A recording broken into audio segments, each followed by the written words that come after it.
How the Grinch Stole Christmas, an adaptation of Dr. Seuss. Every Who down in Whoville liked Christmas a lot.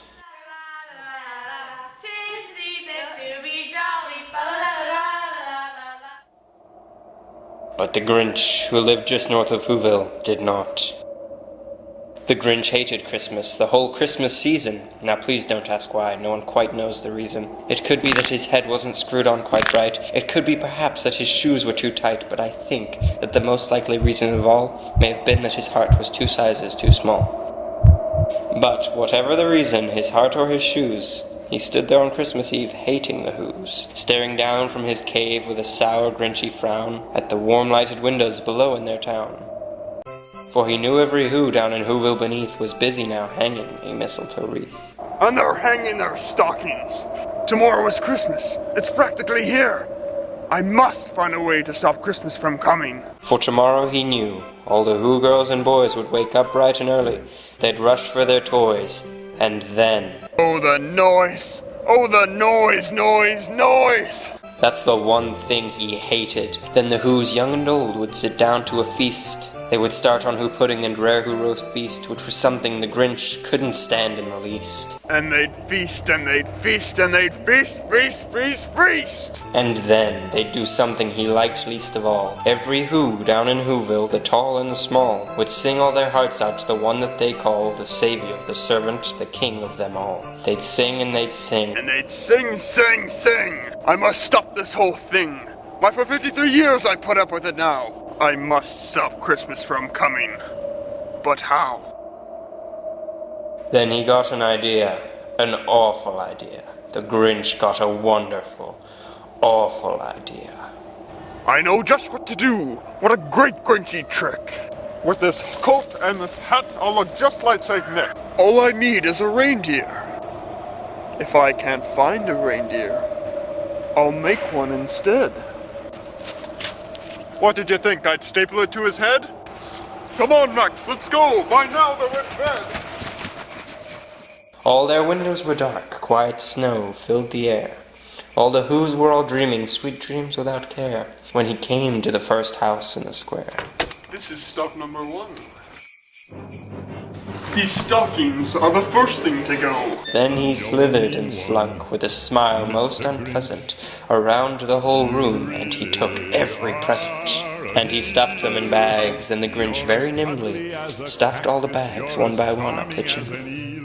Then he slunk to the icebox. He took the Who's feast, he took the Who pudding, he took the roast beast. He cleaned out that icebox as quick as a flash. Why, that Grinch even took their last can of Who hash. And now I'll stuff up the tree. Then the last thing he took was the log for their fire. Then he went up the chimney himself, the old liar. On their walls he left nothing but hooks and some wire. And the one speck of food that he left in the house was a crumb that was even too small for a mouse. It was 1/4 dawn, all the Who's still abed, all the Who's still a snooze, when he packed up and fled. Packed up with presents, the ribbons, the wrappings, the tags and the tinsel, the trimmings, the trappings.